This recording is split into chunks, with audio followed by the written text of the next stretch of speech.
Ya manusia yang memiliki perjanjian maut, kalau tidak sempat bertobat total, tidak sempat datang kepada Yesus, maka dia akan berakhir di neraka kekal. Itu yang pasti paling mengerikan bagi roh manusia yang manapun. Ya, Allah itu roh gembala dengan roh kita, nanti Tuhan akan memberikan kebenaran, cara perdamaian. Nama kata lain adalah Kiat mengatasi hutang maut yang tinggi.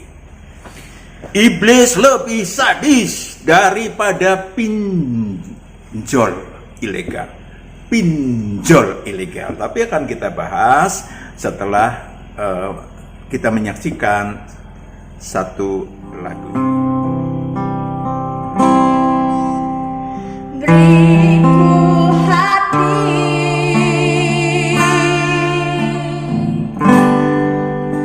untuk menyembahmu.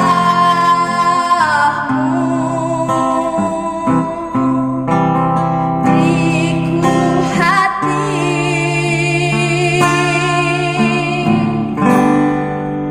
untuk mengasihimu.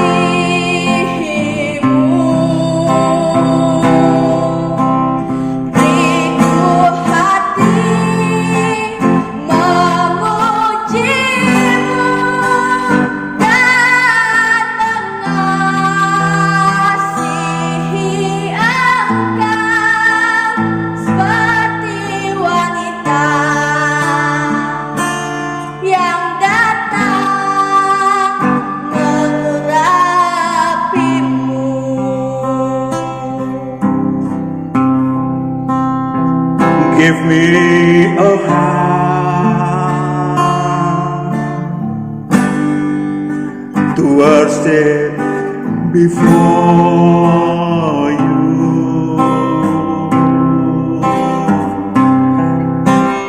Give me a heart to love and adore you.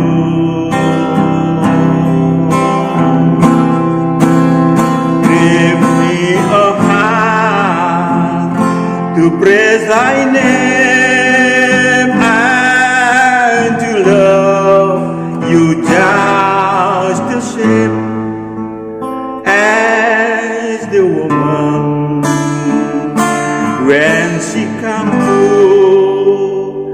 anoint you.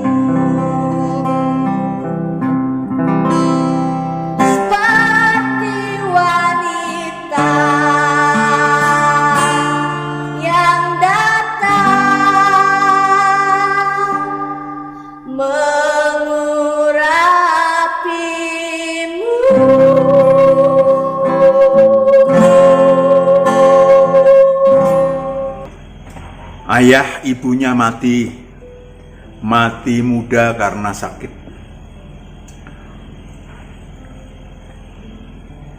Masih sempat diperpanjang usianya sang ayah. Ketika di perjalanan sakit jantungnya sudah tidak tertolong.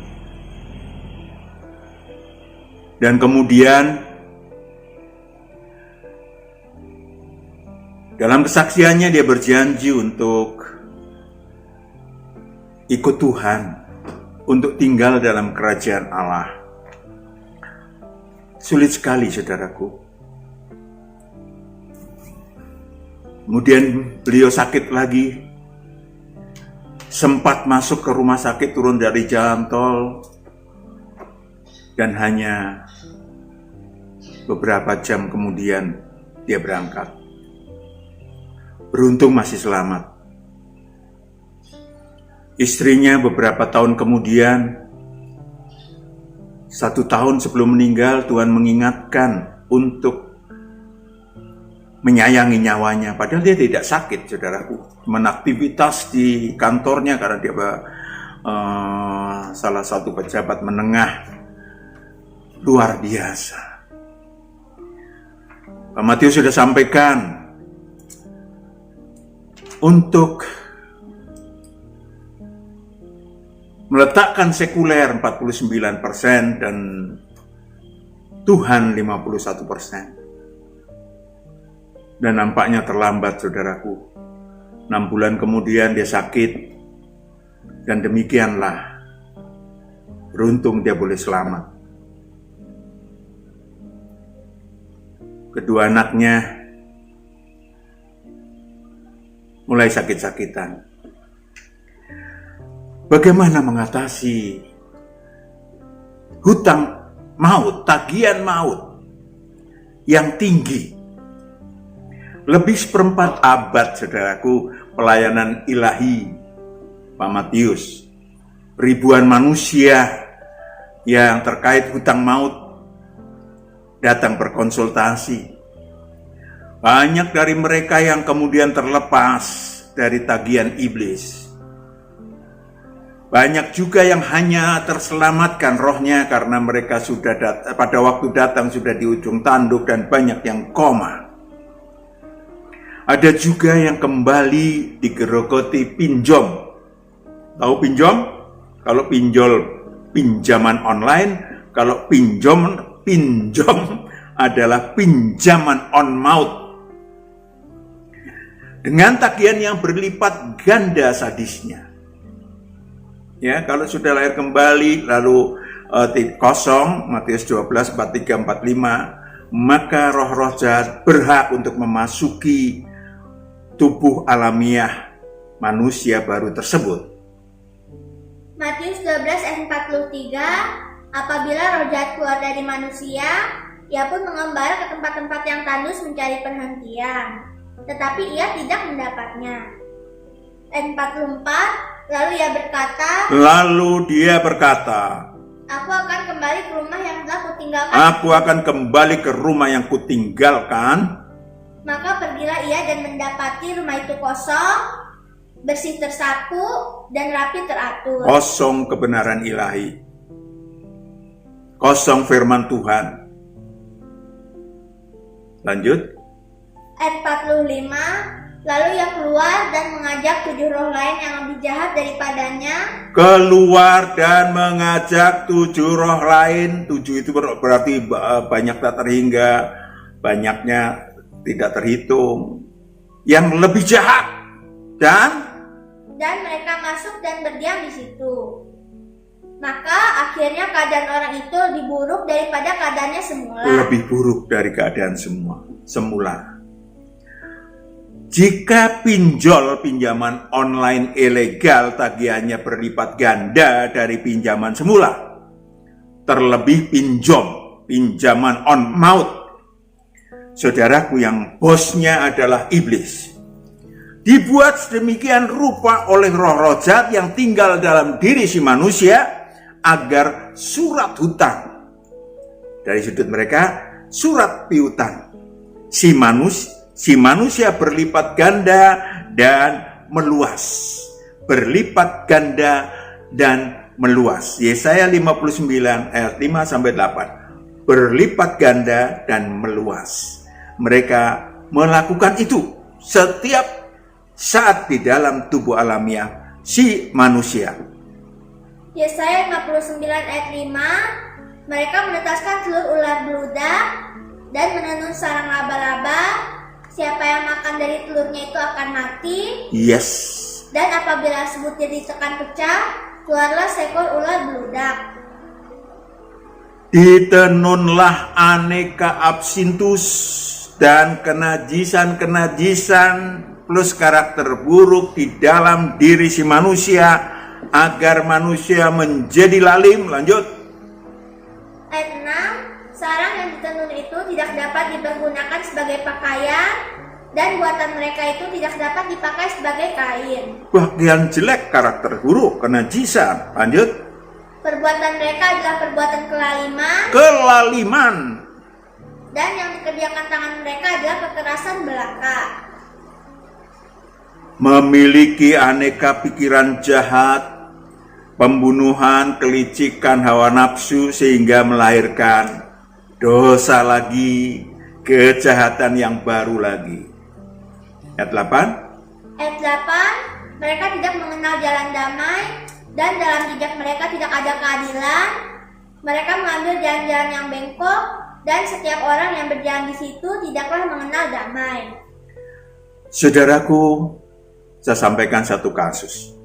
Anak laki-laki satu-satunya dari 4 kakak perempuannya sejak kecil nakalnya luar biasa. Demikianlah si bungsu yang dibiarkan terlalu manja menjadi anak emas. Yang dibiarkan berbuat sesuka hatinya, dari merusak barang sampai ngamuk kesetanan. Sejak lahir anak ini sudah menjadi tawanan iblis. Ulangan 28 ayat 41. Tawanan iblis, saudaraku yang kekasih. Kenapa? Didapat dari hasil doa orang-orang pinter. Di sana sini orang-orang pinternya tanda kutip. Ulangan 28 ayat 41. Ulangan 28 ayat 41, engkau akan mendapat anak-anak lelaki dan anak-anak perempuan, tetapi mereka bukan bagi dirimu, sebab mereka akan menjadi tawanan. Mereka akan menjadi tawanan, saudaraku. Selain hobinya bermain pisau, juga bermain api, rumahnya nyaris terbakar. Saudaraku yang kekasih, tatkala dibawa konsultasi ke rumah Pak Matius, maka barang-barang yang cukup berharga di ruang tamu habis dipecah-pecahin. Beruntung orang tuanya mau diajak bertobat total dan lahir kembali sehingga memudahkan anak bungsunya dijamah Tuhan. Banyak anak-anak yang ditawan iblis, saudaraku, sejak bayi. Bukan karena hanya didapat karena dari doa orang-orang pintar tanda kutip, tetapi juga karena dosa keturunan atau dosa warisan atau kejahatan warisan. Ya, surat hutangnya yang dimiliki oleh orang tua, Ulangan 28 ayat 32. Surat hutang yang dimiliki orang tuanya. Ulangan 28 ayat 32, anak-anakmu lelaki dan anak-anakmu perempuan akan diserahkan kepada bangsa lain, sedang engkau melihatnya dengan matamu sendiri, dan sehari-harian engkau rindu kepada mereka dengan tidak dapat berbuat apa-apa. Itu dia. Itu banyak yang terjadi, saudaraku. Ya, karena surat hutang yang dimiliki orang tuanya, iblis berhak menganiaya si anak. Iblis berhak membuat cacat si anak. Iblis berhak membuat penyakit apapun pada si anak. Sesuai dengan apa yang disebut nilai surat hutang. Atau nilai surat piutangnya iblis. Tujuan utama iblis apakah? Yang bersangkutan agar orang tuanya ayahnya, ibunya menyangka bahwa Allah lah yang membuat anaknya cacat, anaknya sakit. Sehingga mereka komplain kepada Allah, sehingga mereka menjadi menghujat Allah. Itu tujuan iblis. Berbanding terbalik dengan kebenarannya, bahwa Allah menciptakan segala sesuatu dengan sangat baik. Jadi kalau kecacatan bukan dari Allah, saudaraku. Kejadian 1 ayat 31, semuanya diciptakan Allah sangat baik. Dikontrol oleh Allah sangat baik. Ciptaan Allah. Kejadian 1 ayat 31, maka Allah melihat segala yang dijadikannya itu sungguh amat baik. Jadilah petang dan jadilah pagi, itulah hari ke-6. Sungguh amat baik. Dan Allah tidak pernah mencobai siapapun. Yakobus 1 ayat 13. Tidak pernah mencobai siapapun. Yakobus 1 ayat 13, apabila seorang dicobai, janganlah yang berkata pencobaan ini datang dari Allah, sebab Allah tidak dapat dicobai oleh yang jahat, dan ia sendiri tidak mencobai siapapun. Tidak mencobai siapapun. Demikianlah iblis yang memiliki hak tagih atas piutang mautnya berlaku pada siapapun juga manusia yang berdosa dan berkejahatan. Ulangan 5 ayat 2-9 berlaku untuk semua umat manusia, bukan hanya Israel. Ya, ini diumumkan di Israel, tetapi berlaku untuk semua manusia dari dulu sampai sekarang sampai mendatang. Ulangan 5 ayat 2, Tuhan Allah kita telah mengikat perjanjian dengan kita di Horeb. Ayat 3, bukan dengan nenek moyang kita Tuhan mengikat perjanjian itu, Bukan dengan nenek moyang kita mengikat perjanjian itu, tetapi dengan kita, saudara dan saya. Kita yang ada di sini pada hari ini, kita semuanya yang masih hidup. Yang masih hidup. Lanjut. Ayat 4, Tuhan telah berbicara dengan berhadapan muka dengan kamu di gunung dan di tengah-tengah api.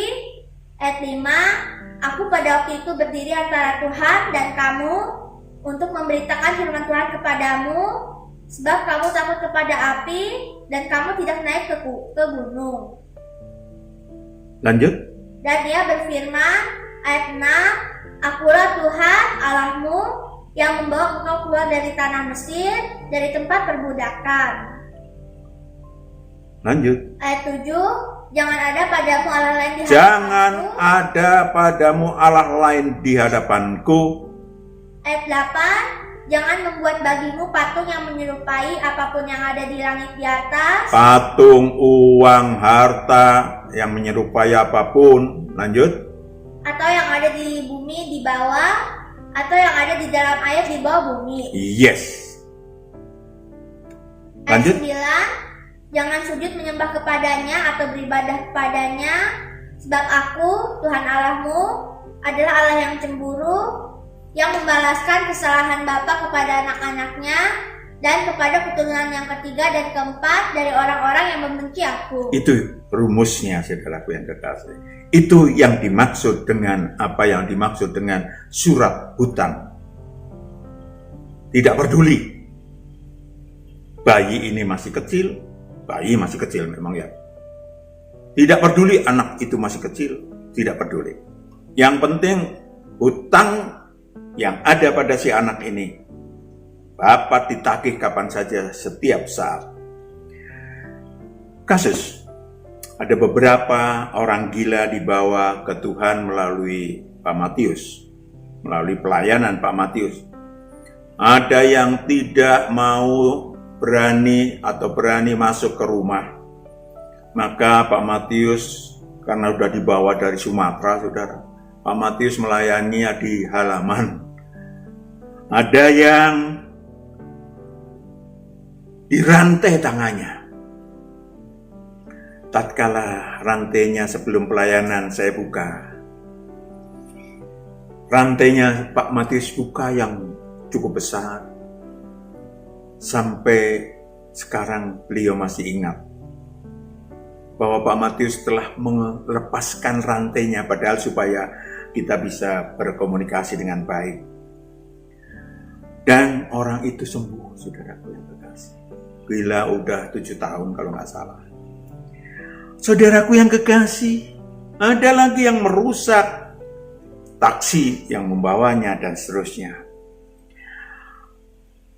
Saya ingin sampaikan kepada saudara, Tuhan menyembuhkan mereka yang rohnya sudi menangkap terang ilahi Yesus Kristus yang hadir di dalam hidupnya. Sekali lagi iblis berhak menguasai, memerintah tubuh alamiah si manusia, namanya maut, dan memenjarakan roh si manusia ke dalam kerajaan maut. Maka hanya yang memiliki, perhatikan baik-baik, maka hanya yang memiliki kunci maut dan kerajaan mautlah yang dapat membebaskan si manusia dari pinjam dan ancaman iblis. Kolose 2 ayat 13-15. Kolose 2 ayat 13, kamu juga meskipun dahulu mati oleh pelanggaranmu dan oleh karena tidak disunat secara lahiriah, telah dihidupkan Allah bersama-sama dengan Dia sesudah Ia mengampuni segala pelanggaran kita. Dihidupkan rohnya sesudah mengampuni pelanggaran si manusia. Ayat 14, dengan menghapuskan surat hutang Menghapuskan surat hutang. yang oleh ketentuan-ketentuan hukum mendakwa dan mengancam kita, Itu sesuai dengan hukum dosa dan hukum maut, mengancam dan mendakwa si manusia. dan itu ditiadakannya dengan memakukannya pada kayu salib. Yes. Tetapi tadi ada kata pertobatan. Bukan karena masuk ada Yesus di kayu salib semua orang bisa diampuni dosanya tanpa pertobatan. Salah itu. Lanjut.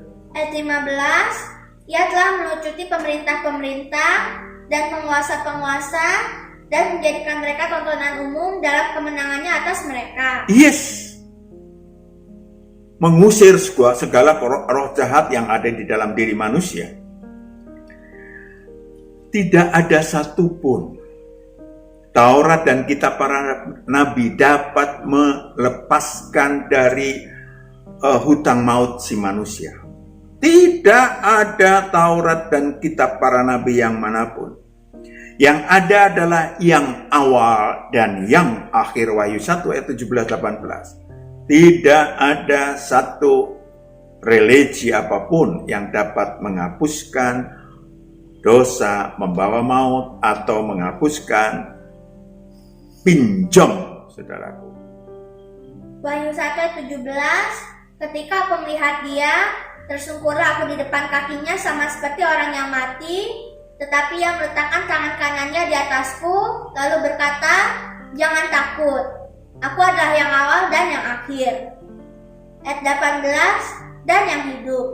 Aku telah mati, namun lihatlah, aku hidup sampai selama-lamanya, dan aku memegang segala kunci maut dan kerajaan maut. Aku memegang segala kunci maut dan kerajaan maut. Itulah sang anak domba, itulah yang awal dan yang akhir.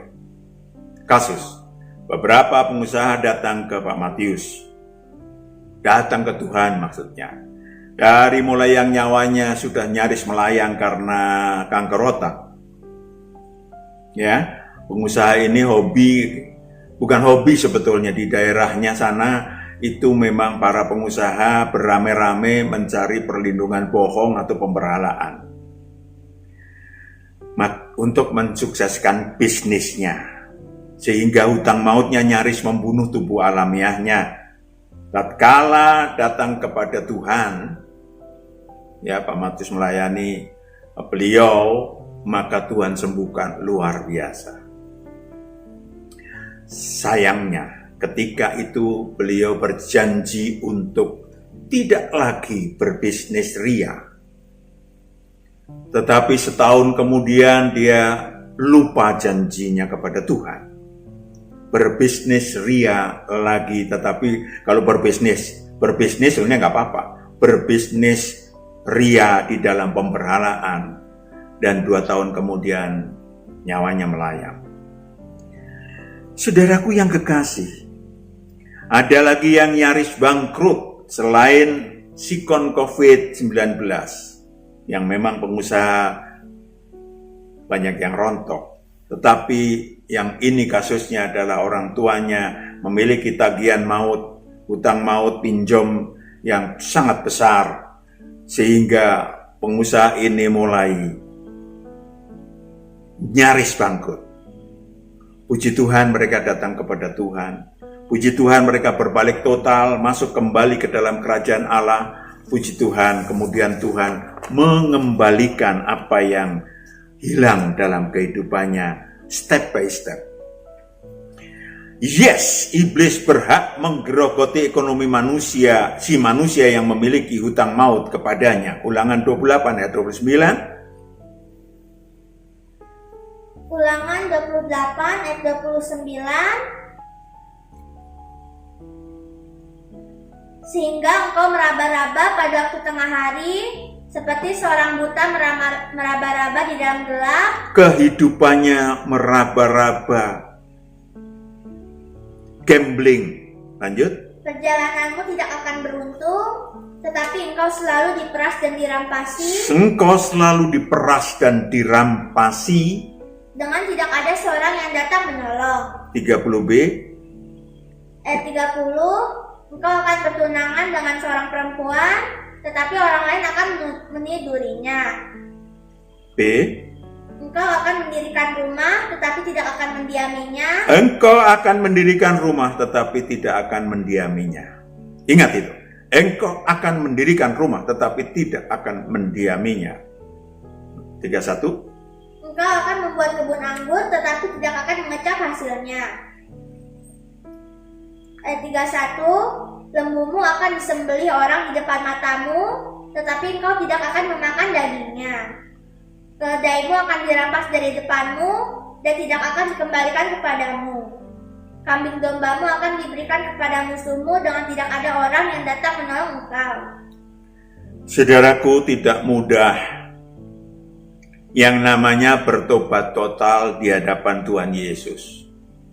Tidak mudah bertobat total, karena bertobat total artinya menghasilkan buah, setelah bertobat menghasilkan buah sesuai pertobatan.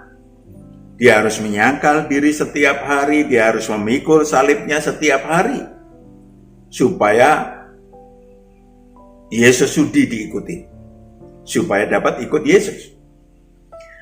Selain membuang dosa dengan kejahatannya, yang harus dia buang adalah kenajisan, karakter buruk, dan absintus yang nongkrong dalam dirinya. Karena itu akan menjadi sarana roh-roh jahat yang dikeluarkan dari diri si manusia. Mereka akan berkeliling, menari-nari di sekeliling kehidupan si manusia. Begitu ada lowongan, entah itu kesombongan, entah itu keserakahan, apalagi pikiran jahat dan perlakuan jahat, iblis langsung masuk. Roh-roh jahat yang diusir dari manusia yang lahir baru akan menunggu di luar, menunggu saat yang baik. Ya, mereka tahu persis. Mereka yang mengukir, tadi kan kita udah baca. Mereka tahu persis karakter buruk apa. Mereka tahu persis kenajisan. Mereka tahu persis absintus apa yang nongkrong dalam diri si manusia. Dari luar mereka mulai kutak-kutik. Mereka menyeret kembali ke jalan kegelapan masa lalu. Saudaraku yang kekasih, roh-roh jahat yang diusir tadi, ya, akan, tadi udah dibaca, mengajak roh-roh lain yang lebih jahat, yang akan masuk kembali kepada si manusia. Itulah saudaraku terjadi dari kasus pengusaha yang kanker otak tersebut, yang kemudian malah mati. Saudaraku yang kekasih, iblis adalah bapa segala dusta. Yohanes 8 ayat 44. Bapa segala dusta. Artinya jago menipu manusia. Yohanes 8 ayat 44, iblislah yang menjadi bapamu dan kamu ingin melakukan keinginan-keinginan bapamu. Ia adalah pembunuh manusia sejak semula dan tidak hidup dalam kebenaran. Tidak hidup dalam kebenaran. Sebab di dalam dia tidak ada kebenaran. Yes. Apabila ia berkata dusta, ia akan berkata atas kehendaknya sendiri, sebab ia adalah pendusta dan bapa segala dusta. Bapa segala dusta. Ketika ada orang yang melakukan pemberhalaan, perjanjian maut, ya, maka itu bohong. Maka dikatakan perjanjian bohong. Ya, perjanjian untuk melepaskan roh manusia dari dunia orang mati, dari alam maut, itu nggak ada itu. Ya, Yesaya 28 ayat 18 nggak ada itu. Nggak bisa siapapun mengeluarkan manusia dari roh manusia dari apa yang disebut alam maut atau siksa kubur. Yesaya 28 ayat 18, perjanjianmu dengan maut itu akan ditiadakan, dan persetujuanmu dengan dunia orang mati itu tidak akan tetap berlaku. Tidak berlaku, saudaraku yang kekasih, bohong. Apabila cemeti berbisik-bisik dengan kerasnya, kamu akan hancur diinjak-injak. Mati juga orang itu. Hanya waktunya aja diatur supaya utangnya makin bertambah. Iblis akan menyeret si manusia dengan aneka siksaan sesuai dengan fasilitas yang diberikan kepada si manusia. Ayat 19 sampai 20. Ayat 19, seberapa kali ia datang, ia akan menyeret kamu, sebab pagi demi pagi ia akan datang, pada waktu siang dan pada waktu malam, maka adalah semata-mata kengerian untuk mengerti firman yang didengar itu. Itu Pak Matius banyak melayani manusia-manusia yang dalam kengerian demikian, saudaraku. Ada yang kemudian setiap malam harus dipijitin bergantian karena tidak bisa tidur dan sakit luar biasa karena kanker tulang. Siang pun demikian. Banyak sekali, mengerikan saudara. Saudaraku yang kekasih, apalagi jika manusia mencemooh, ayat 20 tadi udah. Ayat 22, oleh sebab itu janganlah kamu mencemooh, supaya tali belenggumu jangan semakin keras. Ketika saudara mencemooh, yang diinginkan iblis adalah saudara mencemooh Allah, disikat semakin dalam. Sebab ku dengar tentang kebinasaan yang sudah pasti, yang datang dari Tuhan Allah semesta alam atas seluruh negeri itu. Manusia-manusia yang memiliki perjanjian maut, kalau tidak sempat bertobat total, tidak sempat datang kepada Yesus, maka dia akan berakhir di neraka kekal. Itu yang pasti paling mengerikan bagi roh manusia yang manapun. Yang terakhir, jalan keluar adalah tinggal dalam kerajaan Allah.